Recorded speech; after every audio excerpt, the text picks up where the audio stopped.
Nagluto po ako ng nilaga.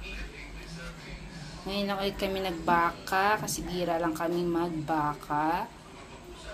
Madalas chicken and isda lang po kami.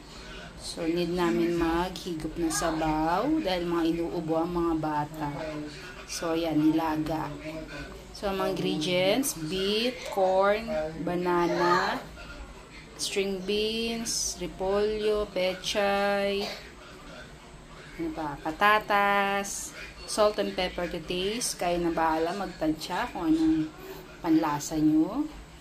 So, yun lang. Thank you for watching. Just play na lang kung ayaw nyo manood.